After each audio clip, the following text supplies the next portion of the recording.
is a crime scene Stop. now. And I was just in there. Okay. No, Listen, he's a child. Okay. He's But a child. He's not leaving. I don't want anybody talking to him. Chandler, Arizona. A sprawling two-story home turned crime scene before dawn.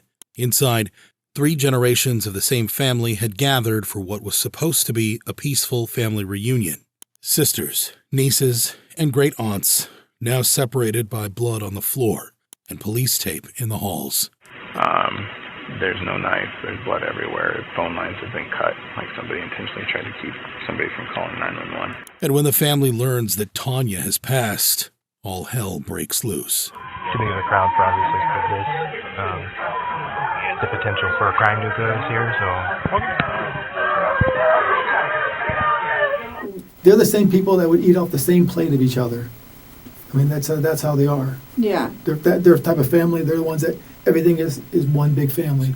But that fateful February night in Arizona, tragedy struck that would tear this loving family apart. My sister, she's been stabbed in the neck.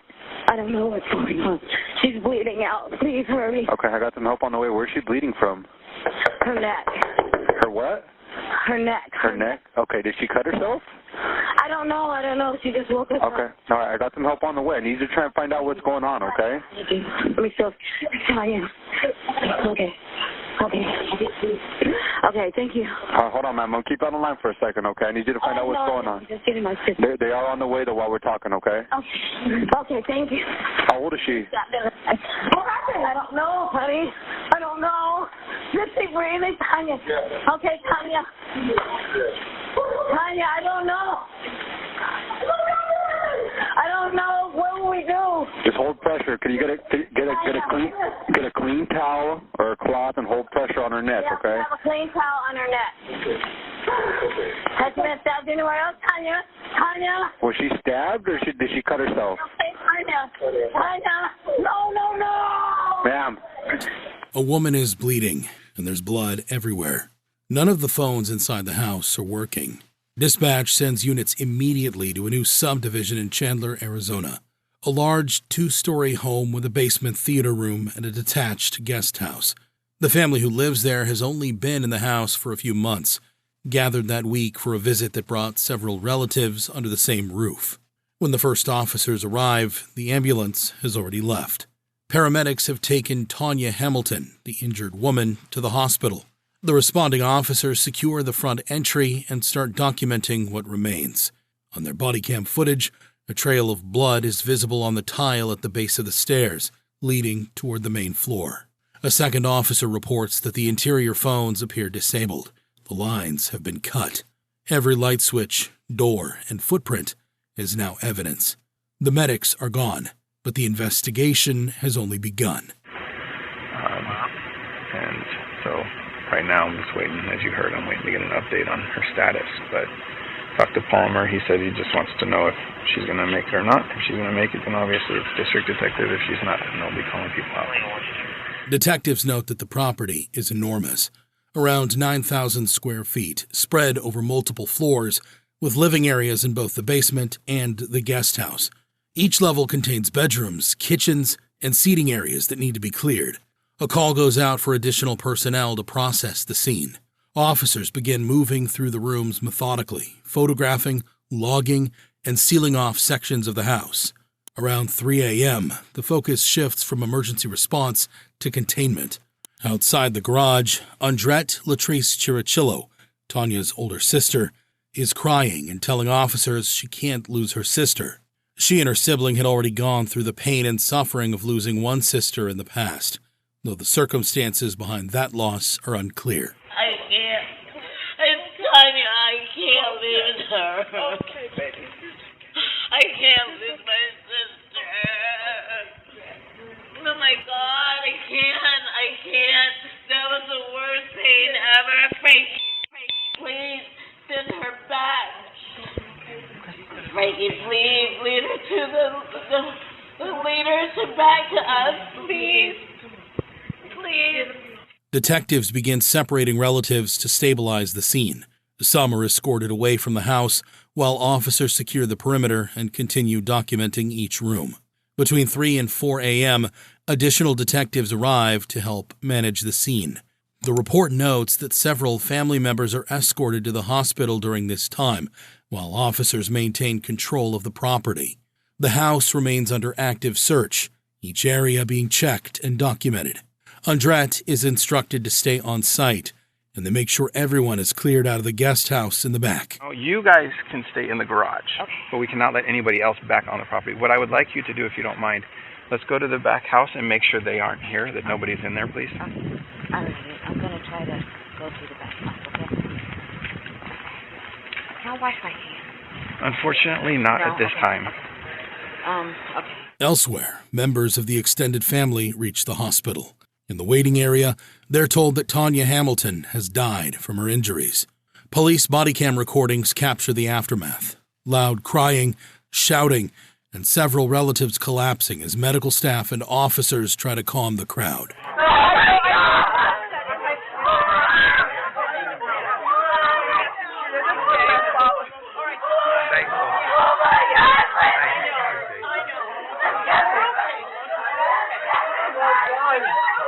During the chaos, one officer is worried the hospital might contain the murderer. They need to make sure no one leaves. They found out about 911. They lost it. Okay. Climbing stuff, getting too big of a crowd for obviously for this. The potential for a crime to occur is here, so. It's an assessment that the incident may have originated within the family rather than from an intruder.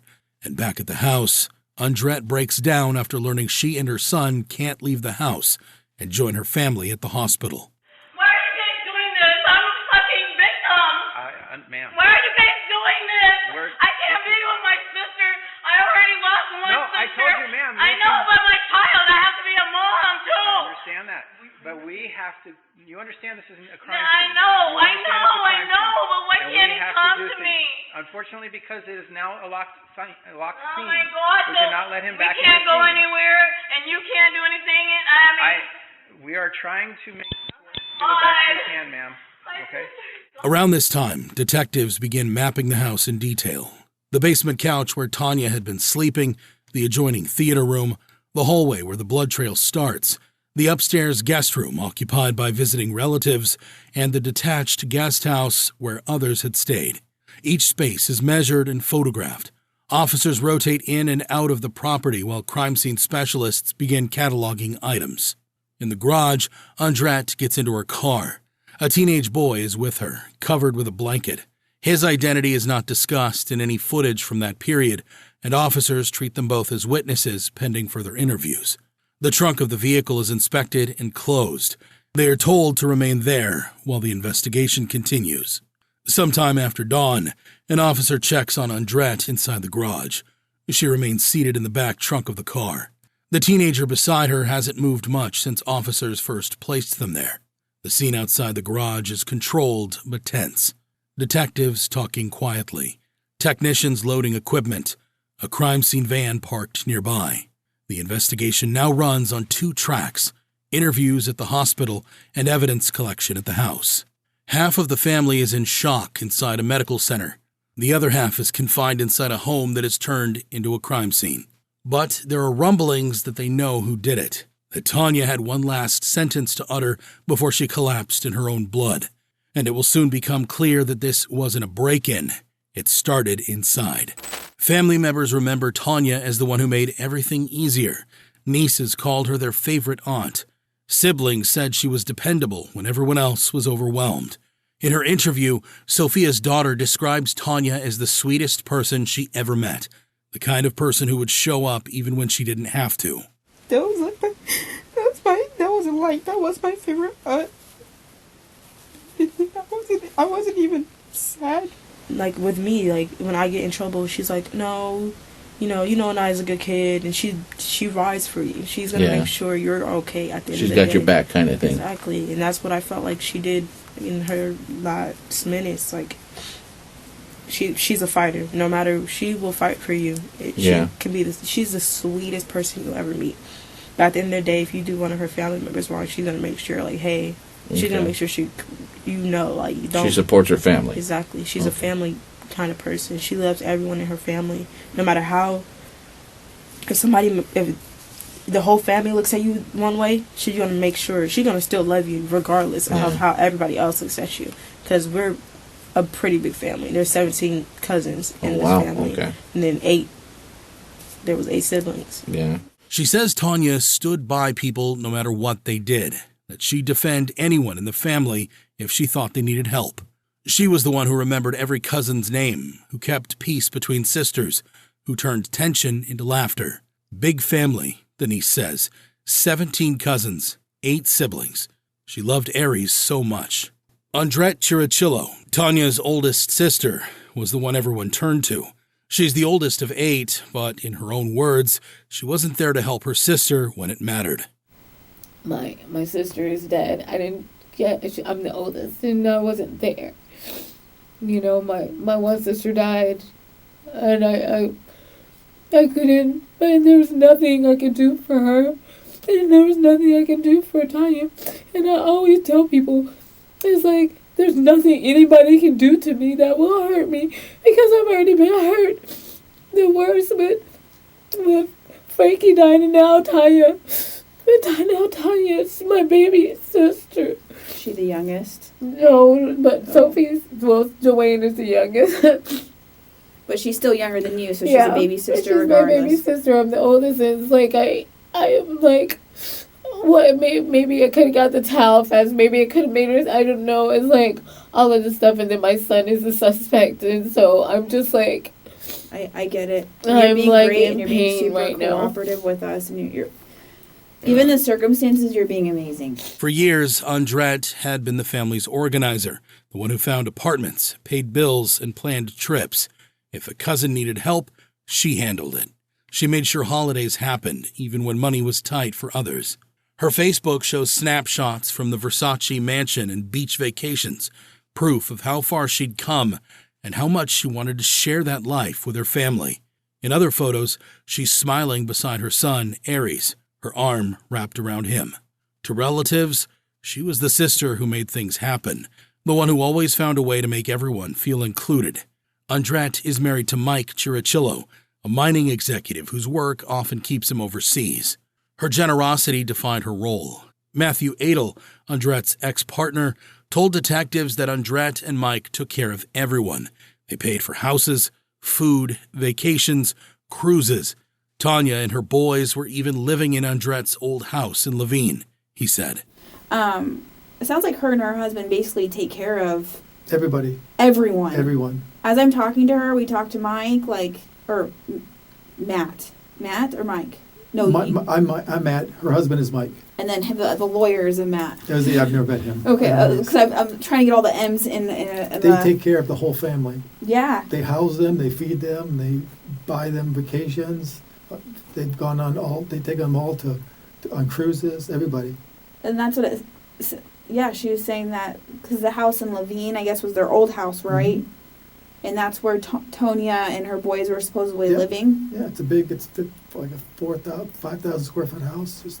I didn't know it was that big. It's like a six bedroom house, big house. Not as big as the one that's in Chandler, not that one. That's a bigger one. But still big for normal people like myself. Yeah, that's like a 7-8 bedroom one, yeah. Yeah, the guys. No, but they take care of the entire family. It's clear how much the family depended on her.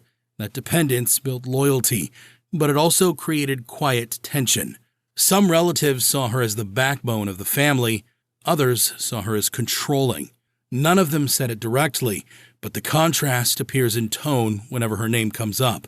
Within this family network, Andrett's son, Aries, was surrounded by love. He was Andrett's only child, raised with attention and comfort.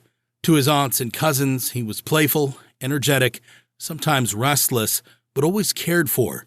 And he and Tanya were very close. And then how's his relationship with Tanya? It's his favorite auntie, he says. He always wants to go over there, especially when mom's being mean to him. I'm gonna go to. Yeah, he wants to go over there because we left this for travel purposes and stuff like that. Like, we left his bed over there and we brought Aries' bed from Toronto. Like I said, we brought some of our furniture from Toronto and say the photos. So we bought his bed from Toronto, put it in this house because it was bigger. Left his little boy bed because it's from when he was 2, but he won't let us get rid of it. So Her ex-husband Matthew echoed the same sentiment. Tanya was always like his second mom, he said in his interview with detectives. And Tanya was always like his second mom. When Aries spent weekends with Tanya, she treated him like one of her sons. Sophia's daughter remembered that Tanya was the only one who truly stood by him, the aunt who never turned him away. Okay. Do you know if they got along, Tanya and Aries? She was literally the only person who would stick by his side, and that's how she was. It doesn't matter how wrong you are or how bad everyone else thinks you are. To anyone outside the family, their closeness looked unshakable. Tanya had 3 sons of her own, but Aries seemed to occupy a special place. She was his safe space. He was her project, her heart. Beneath that surface, other relatives noticed changes in how the family functioned. Sophia's daughter talked about it in her interview, how Andrett would defend Aries to a fault, that the real problem was how Andrett shielded her son from consequences. When Aries got in trouble, the adults blamed other people. Everything that he did it was always somebody else's fault. It was never Aries' fault of Aries gets suspended from school. Well, the security guards were picking on him. You know, like, it's never Aries' fault. Yeah. No, he's been crying out for help for years, and it takes now for you to realize that. She goes further, comparing their lives. Her grandparents had grown up poor, she says, but Andrett lived surrounded by comfort. I don't understand why. Like, you literally had everything you wanted, while everyone else in this family struggled. For years, we struggled. Like, my grandparents, they live in Phoenix, like, was considered the hood, and you're over here in Versace and Gucci. You get to, like... A quiet resentment that had been building for years. Family unity had always been the Harper legacy, but by 2023, small fractures were visible. The contrast between comfort and struggle sat beneath every gathering, every holiday photo, every whispered argument. Nobody said it aloud, but everyone felt it. By early 2023, Aries seemed to live between 2 versions of the same family. One bound by loyalty, another fraying underweight. Andrett's interviews paint a picture of a mother doing everything she can to give her son a better life. But for years, Aries had been showing signs that something was very, very wrong. It began quietly. Just small, strange habits that made relatives uneasy.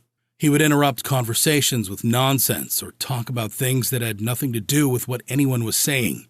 His cousin remembered how he couldn't stay focused for more than a minute, how he'd start giggling in the middle of serious talks, how one version of him seemed to vanish and another would take its place. He was the kid who couldn't sit still, who didn't listen, who never took anything seriously. Teachers said the same thing.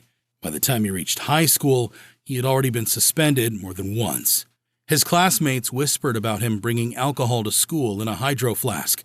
He'd pour it into his drink and brag about it, telling other kids what he'd done. They laughed, but it wasn't the kind of laughter that made anyone comfortable. When he got caught, he thought it was funny. His cousin said that even after being suspended, he showed no shame, just shrugged it off like it didn't matter. He started showing people things that weren't jokes. On school computers, he searched for things that made teachers furious. Pornographic or grotesque words typed into the search bar. Videos that made other kids recoil. He found pleasure in disgust. And when adults tried to discipline him, he smirked. Tell me about your cousin, Aries.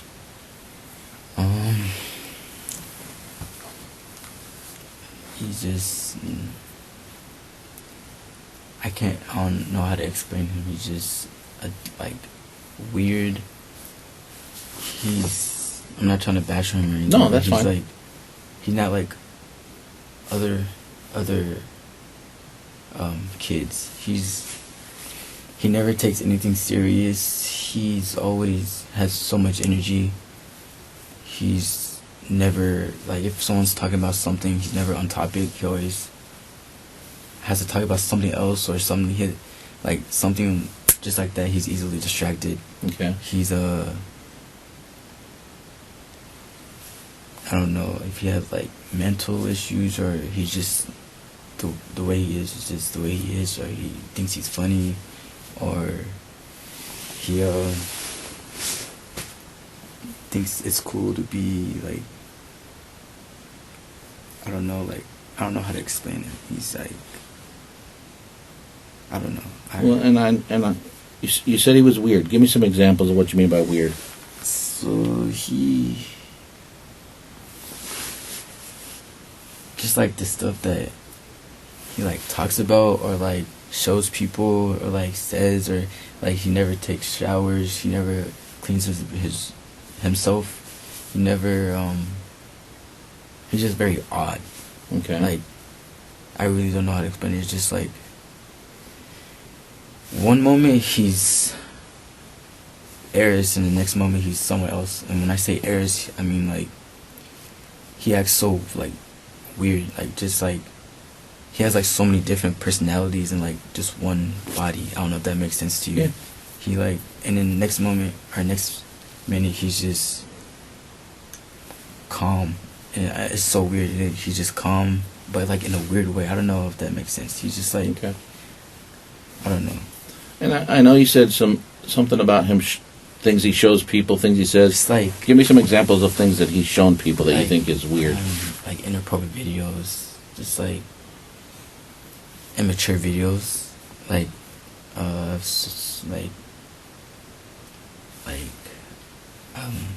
don't know, like anything, like if he was just to show someone, or even if he has something in his gallery he took, or like a picture or a video or something, like either if he was like poop or something, or like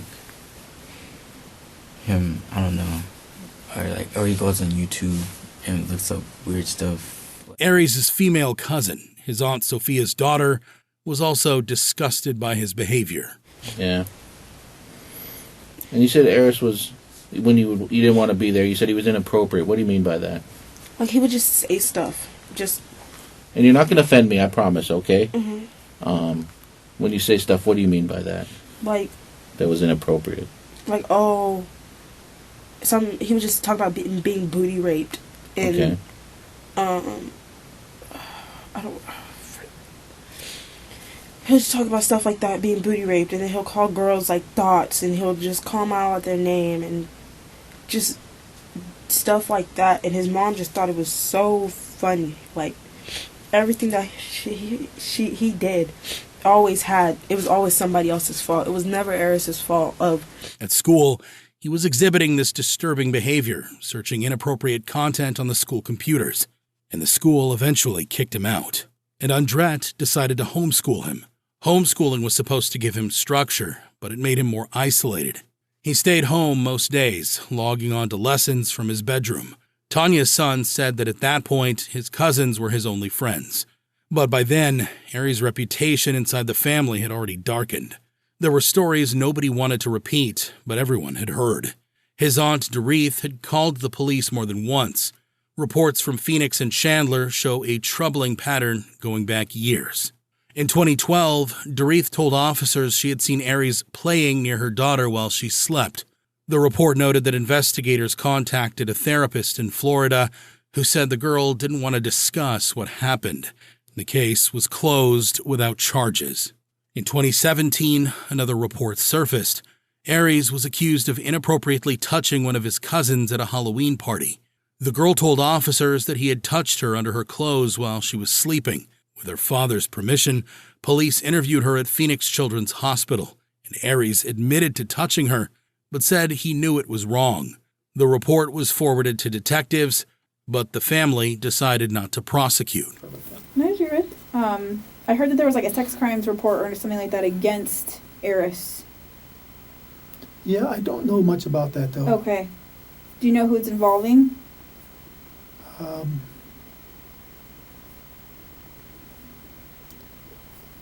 One of his cousins. There's so many. Okay. Yeah. Okay. Female cousin, male cousin. I just heard that he's a suspect in a sex crimes case. I'm assuming female. Okay. I can't make any assumptions. Yeah. I'm just asking. Okay. Yeah. A few years later, another claim appeared. Doreeth again told investigators that she'd seen Aries acting inappropriately around her younger daughter. The family didn't want to pursue it legally. The records show they refused further interviews and stopped cooperating with detectives. The case, like the ones before it, was closed. Each report faded the same way, quietly, with no resolution. Family members said he needed counseling. Andrett told police she arranged it. His father said the accusations weren't true. The pattern became familiar. Something happened, the family fought, and everything returned to normal. I saw there was a call for service in December at the house. Do you know anything about that? I know that she called me something about he had something about drinking or something like that. Okay. And they had called out, and I think they sent him to the hospital. But and then when he was at the hospital, he called me. He sounded scared. He's like, I love you, Dad, type of thing. So. Okay. So more of just maybe drank too much or did drugs or. Okay. Well, they did. I think they did toxicology. I didn't think they saw any barbiturates or anything like that. But he said he drank, but I don't know if that was the conclusion. Okay. Even when the police showed up for other incidents, like when Andrett accused her ex-husband's girlfriend of slapping Aries, the arguments dissolved into more confusion. Both sides blamed the other, and Aries stayed out of sight. Investigators called it ongoing relationship issues. There were no charges, and the case was cleared. To outsiders, it would have been easy to miss the through line. Each time, the story ended with explanations and excuses, a misunderstanding, a lie, a joke that went too far. But each time, the circle around Aries got smaller. Friends disappeared. Teachers gave up. Relatives grew cautious. Still, Tanya refused to let him go. On the night she was killed, the first people to learn what had happened were the ones who ran to her side. In the chaos after the stabbing, Tanya managed to speak only a few words. She told her sister that Aries did it. Her brother repeated it later to officers at the hospital. The redacted word that keeps being repeated is Aries. My sister said that when Tanya got stabbed, Latrice told that. I'm sorry. It's okay. You take your time, okay. And you can tell me when you feel like you can. Because you may didn't hear this. Okay. So, Sophia said that she was going to check on the kids, her daughters, and Latrice was like, no, nobody's in the house. Tanya said it. Okay. I mean, how would Tanya know? I'm sorry. Tanya's the one that okay, so Tanya said that she told her on scene? No, okay, I'm sorry. Sophia's my sister over here. Okay. Latrice, mom, the owner of the house. So Sophie, they came and got Sophie up. She was like, told her Tanya got stabbed. She was like, somebody's in the house, I gotta check on the girl. She said, no, you need to check on trust me. She said, no, I gotta check on the girl. Tanya was pulling that and she said, stab me. A few days later, Sophia's daughter would corroborate the claim when she went in to talk to detectives. My mom was telling me how she was like, I had to go get back to the girls because she thought someone was still in the house. Okay.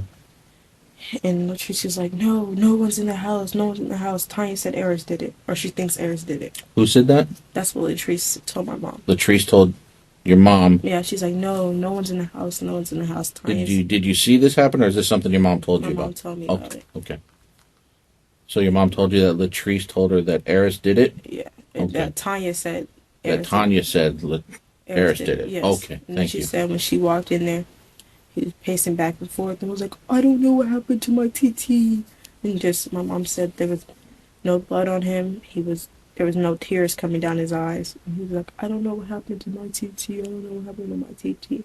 Back at the scene, Aries was in the back of a car parked in the garage. He'd crawled under a blanket and gone to sleep after murdering his aunt in cold blood. The boy his family had tried to save was now the reason it was falling apart. Andrett sat beside the vehicle, subdued. She told officers her two aunts from Colorado were staying with them and said none of this made sense. Time moved slowly. Officers spoke quietly nearby, watching the car. One of them remarked, almost to himself, The teenagers could sleep forever. How's he doing? He's sleeping. He's pretty well out. I would just say teenagers can sleep through.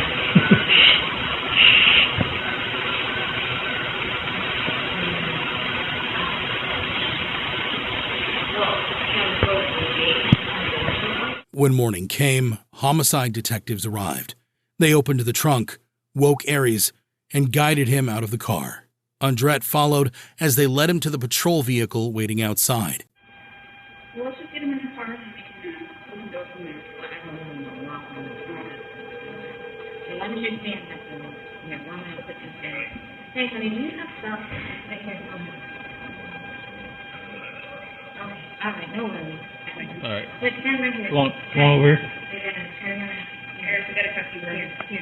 Put your hands on Andrett. Okay.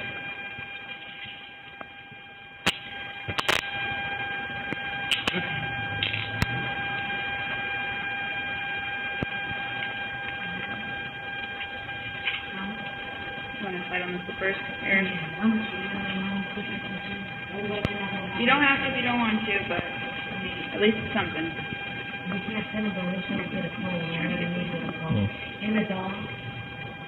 We'll handle the dog. Okay, so as long as she doesn't bite me, okay, then we're good. All right. What kind of dog is it? Okay.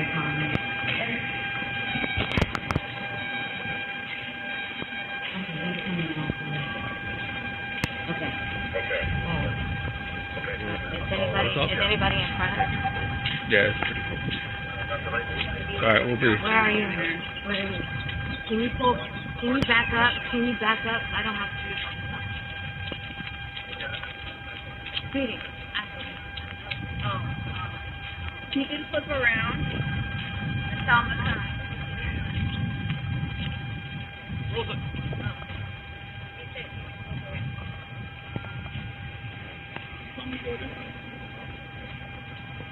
All right, we're gonna go back to this car back here.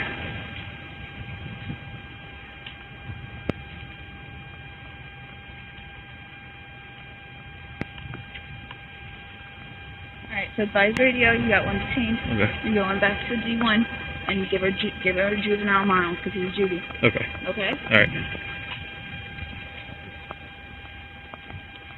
just wait till you get in the car. Yeah.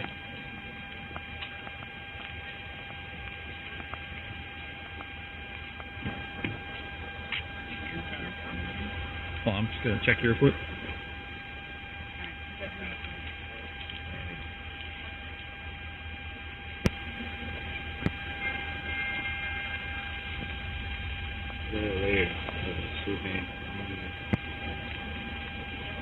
Alright. Go ahead, get in.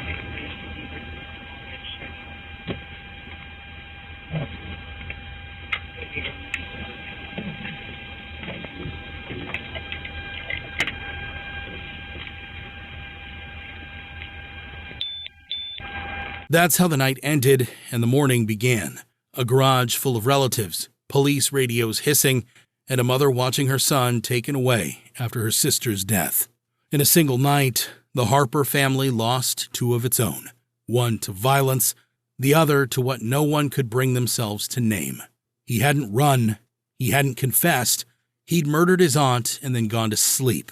The calm that followed was almost more disturbing than the act itself. Now, the only questions left were the ones no one could answer. Why were the phone lines cut? Why were relatives' cell phones missing? And what exactly happened inside that house before Tanya Harper took her last breath?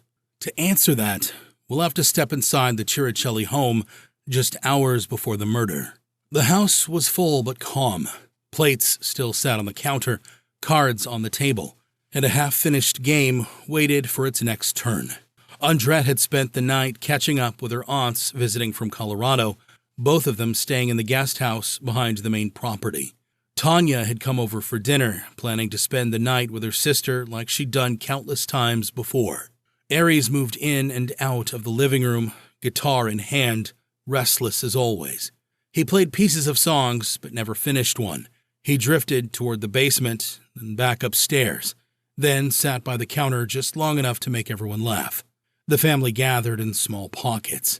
Andrett and the aunts talking quietly, Mike moving between rooms, Tanya scrolling on her phone. It was a normal night, the kind that only looks important after the fact. By 10:30, people began peeling off. Tanya grabbed a blanket and said she was tired. She headed downstairs to the basement couch. Aries followed her down briefly to grab something from his room, then returned upstairs. Andrett stayed up talking a little longer with her aunts before they went to the guest house. The house lights dimmed. One by one, doors shut, voices faded. For about 2 hours, nothing happened. Then, somewhere near midnight, a noise.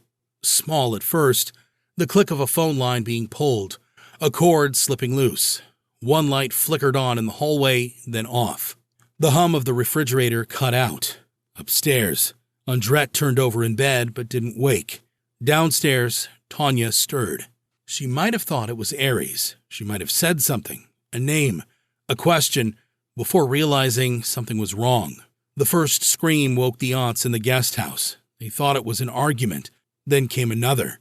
By the time they opened the door, Andrett was already shouting.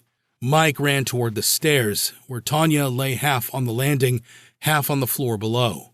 Her hands were pressed to her neck. The towel he grabbed turned dark almost immediately. According to Aries' great-aunt, Annette, he was playing like he had no idea what happened. My great-nephew, Andrett and Mike's son, he was down the hall, said, what happened? He said he found her on the floor. He came. I'm sorry, who found her on the floor? He saw her on the floor, Aries. Aries? He saw her on the floor. When police arrived, they moved fast. Aries was nowhere in sight. The women from the guest house stood outside barefoot, one clutching a phone, another crying into her hands. Officers led them to the garage to wait. Inside, the basement told the story first. The couch was drenched. Blood trailed up the stairs in thin lines, interrupted by smears on the railing. Next to the couch, a knife sheath. Upstairs, in the hallway above, a second clue. The phone cord, sliced through. It wasn't torn, it was clean, like it had been cut with intent. More phones were missing. The women outside realized theirs weren't where they left them. I think they talked to the No, but he don't know this part. They said their cell phones is missing. Who? They're in from Denver. Okay. So their cell phones are. No, because I told him only 4 people to say I was up there. Okay. Yeah, they were in the guest room. So 2 of my aunties also. Okay. Detectives found them later together, hidden under a blanket in Aries' room. On the same bed, a laptop, logged in, screen still glowing. Next to it, a knife matching the sheath from downstairs. At the station, Aries sat in a small interrogation room under fluorescent light. He didn't speak. He scratched his leg, shifted in his chair, then rested his head on the table. Over the next hour, he drifted between silence and sleep. Detectives watched from behind the glass, waiting for something that never came. While he sat there, crime scene technicians finished logging the evidence from the Chiricelli home. The list was extensive. A blood-soaked towel recovered near the basement staircase, a knife sheath found beside the couch, a matching knife located upstairs on Aries' bed, several missing cell phones later recovered under a blanket in his room, and a severed landline phone cord in the hallway. Each item was photographed, bagged, and cataloged before being transferred for lab analysis. There were no usable fingerprints on the weapon, no blood spatter on Aries' clothes. The phones showed no recent outgoing calls. Forensic processing confirmed that the hallway cord had been cleanly cut, not torn. The laptop recovered beside the knife was logged in, but inactive. The browser opened to a blank search bar. As the physical evidence came in, detectives compared it to the timeline they had. Tanya found bleeding at the base of the stairs. Her sister's statement that she named Aries as the attacker, and no signs of forced entry. It formed a narrow but uncertain picture, one dependent almost entirely on her final words. By early morning, the lead detective spoke quietly to the supervising officer. The prosecutor's office had been consulted. Without fingerprints, DNA, or a confession, there wasn't enough to book Aries on homicide charges. And the thing is, I'll be honest, like we don't have enough to book him. So I mean, it's not like we're booking him now. I mean, he's gonna be released too when we leave here. Well, it's hard when you're dealing with a juvenile because it's the time. It's always the time issue. Well, right, and that's the thing. I mean, I don't think you guys are gonna let him leave the country. No, in fact, while I was out there waiting, I've got the Oasis Health Okay. Behavioral. Okay. As soon as we leave, he's heading that way. I'm driving him there. It was officially logged as a medical transfer, not an arrest. But the investigation into Tanya Harper's death was far from closed. 5 years passed before anyone spoke her name in a courtroom. The house in Sun Lakes had been sold. The blood was gone, the carpets replaced, the rooms cleaned and rented to strangers. But for everyone who lived through that night, it never left. Aries Adel grew up while waiting for judgment. He turned 19 in a state facility, but spent several years out on bond. The charges had hung over him since he was 14. There were hearings, postponements, psychiatric evaluations, arguments over competency. The years blurred together, each motion pulling the family back into the same room, the same arguments, the same grief. When the trial finally began in early 2024, the courtroom filled with two families sitting feet apart, but miles away from each other. The Harpers took the left side, Tanya's sons in pressed shirts, hands folded tight. Across from them sat the Chirichillos, Andrett and her relatives, the family who had once paid for everyone's vacations, now staring at the floor. Inside, Aries sat between his lawyers. Gone was the boy in oversized hoodies.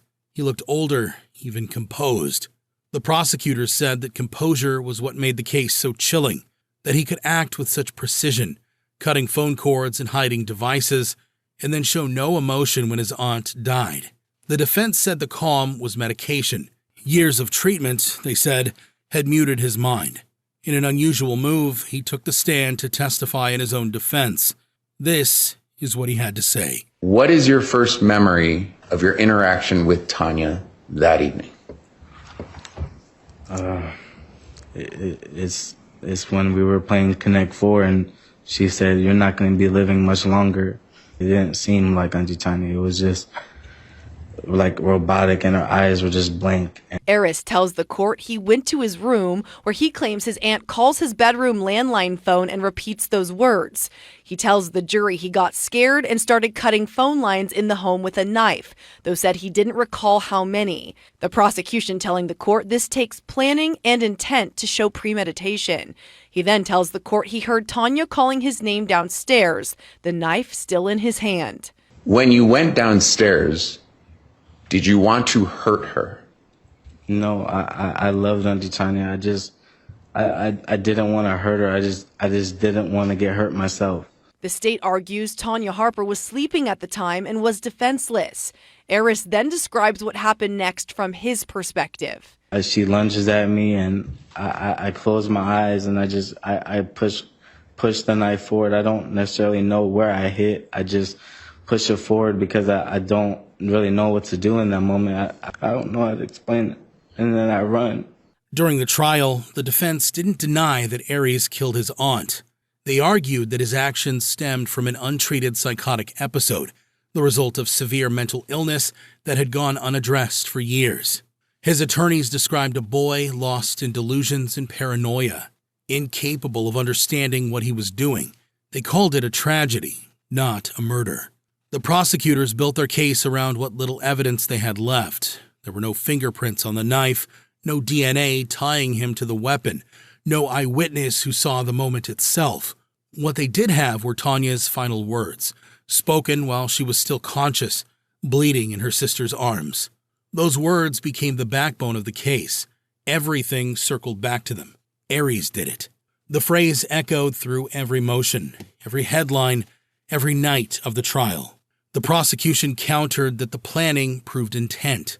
The cut cords, the stolen phones, the locked doors pointed towards premeditation. When closing arguments ended, the jury left without looking at either side. They deliberated for nearly a full day. Outside, both families waited. Some prayed, some refused to speak at all. Long for that jury to come back, Brianna. Was this a surprise?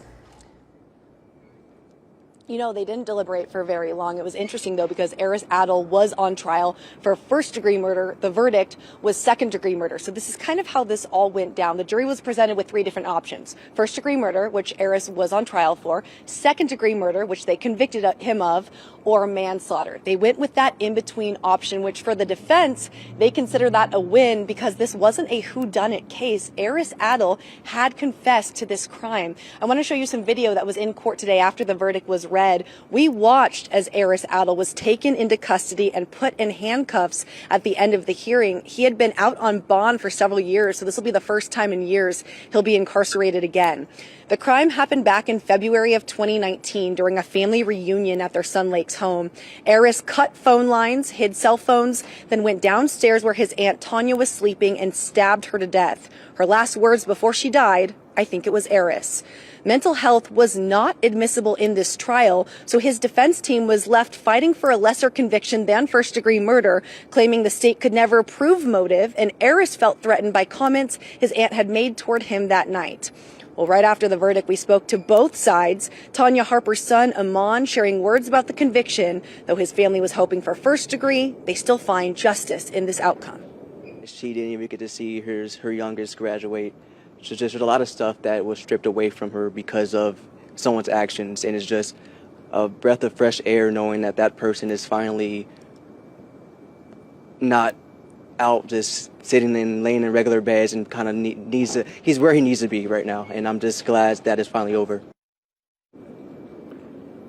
Now, we also spoke to Aries' mom and stepdad about their son's conviction. She said before the verdict, the jury actually came back with a question asking if Aries had had a mental health evaluation.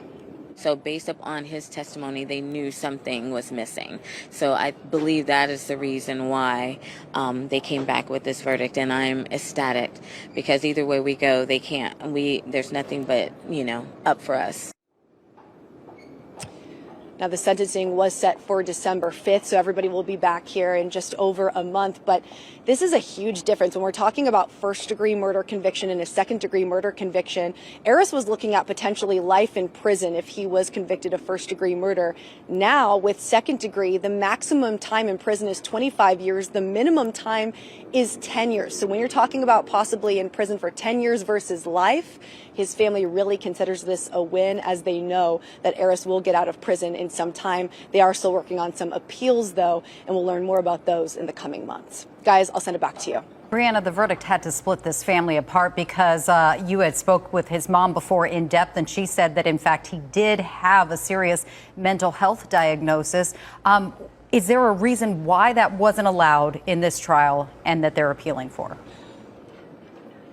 You know, it's really interesting what is ruled admissible and not admissible when it comes to a trial. Aries' mom told me that he was diagnosed with a form of schizophrenia that's a level up than just the typical schizophrenia diagnosis. So his family believes that he did not understand his actions that night, that he was not in a sane frame of mind. But there was some sort of filing disagreement with when it was tried to filed a guilty except insane type of trial that was not filed in the time frame that it would have needed to be in order to move forward with that. There's also a lot of red tape behind the scenes when it comes to something like that. So that was part of it, but also the state was fighting for that to not be admissible. Obviously for them, they were looking at a first degree and anything mental health would have changed. But you can tell from the jury's question before the verdict that they did feel they wanted to learn more about that. And that's why they asked that question. So I'm interested to hear what family may say during the sentencing and also what may come of these appeals, because when it comes to the appeals, there might be a different kind of procedure when it comes to admitting mental health or anything like that. Yeah, it was definitely on their minds as they delivered that swift verdict in this case today. Brianna Whitney live at the courthouse. Thanks, Brianna. The verdict came in the next morning. Guilty of second-degree murder. The split inside the family widened. For Tanya's relatives, the verdict was justice delayed too long. For Andrett, it was survival. Proof that her son's illness had defined him in the eyes of the court, not the love she swore he still carried inside. Outside the courthouse, Andrett stood beside her husband, Mike Girachillo, surrounded by reporters. We are happy that the judge saw the mental health issue in Aries and saw that he, for all intents and purposes, is a good person. A few steps away, her sister, Sophia Evans, spoke. This has been mentally, physically, and emotionally damaging for all of us. The trial had forced the family to relive every sound, every scream, every detail of the night they lost her. Sophia still remembered the moment she arrived at the hospital, her sister's blood on the towel, the nurses whispering, the officer repeating what Tanya had said before she collapsed.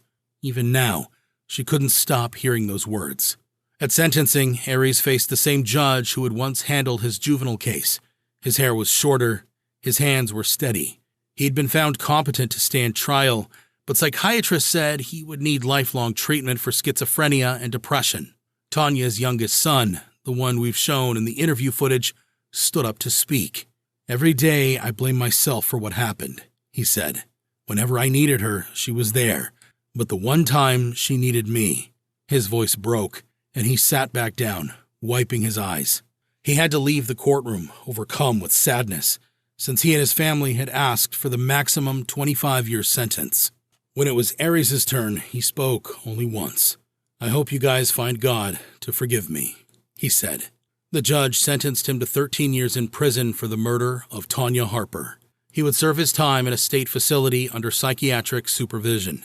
The courtroom emptied in silence as the families left through separate doors.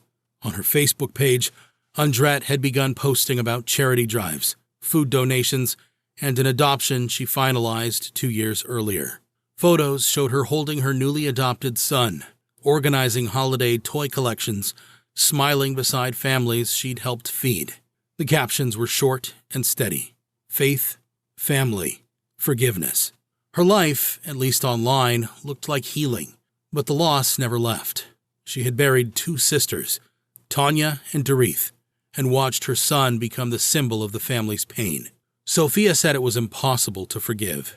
"He destroyed everything," she told a reporter outside the court. "It doesn't matter how much time he serves, we don't get Tanya back." Inside the Harper family, grief had hardened into something quieter. Tanya's son stayed close to Sophia. They still visited her grave every February. They brought flowers, left letters, sometimes just sat in silence. The court transcripts, the evidence photos, the hours of testimony, all of it now belonged to the record. But for those who loved her, Tanya wasn't a headline. She was the woman who worked 2 jobs, who cooked for every cousin, who gave her nephew a place to stay when no one else would. Her kindness had been her defining trait, and in the end, it became her undoing. In the months after sentencing, Aries' lawyer filed motions for treatment-based placement, citing progress in therapy and good behavior. He was transferred to a state-run psychiatric unit where he began medication stabilization and counseling. He rarely spoke in sessions, according to staff notes later filed with the court. He spent most days reading and sleeping. The family didn't attend the review hearings anymore. There was nothing left to say. The Harper-Chirichillo line had been severed for good. 13 years. That was the sentence for the death of a sister, an aunt, a mother, for the life of a boy whose mind had collapsed long before that night. When he's released, Aries will be in his early 30s. He'll step out into a world that kept moving without him, a family split down the middle, a story everyone tried to stop telling but never could. On the Harper side, Tanya's sons plan to keep her name alive through a scholarship fund. On the Chirichillo side, Andrett continues her charity work, her Facebook filled with flyers for food drives and church events. Her latest post was a photo of her and her adopted son handing out groceries at a community pantry.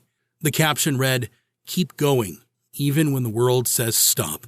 It's what she's been doing since the night everything broke. Tanya Harper's name is etched into a small granite headstone at Valley of the Sun Cemetery. The inscription is simple: beloved mother, sister, and friend. Every February, Sophia brings fresh flowers. Every December, Andrett sends money to the church in Tanya's name. They haven't spoken in years.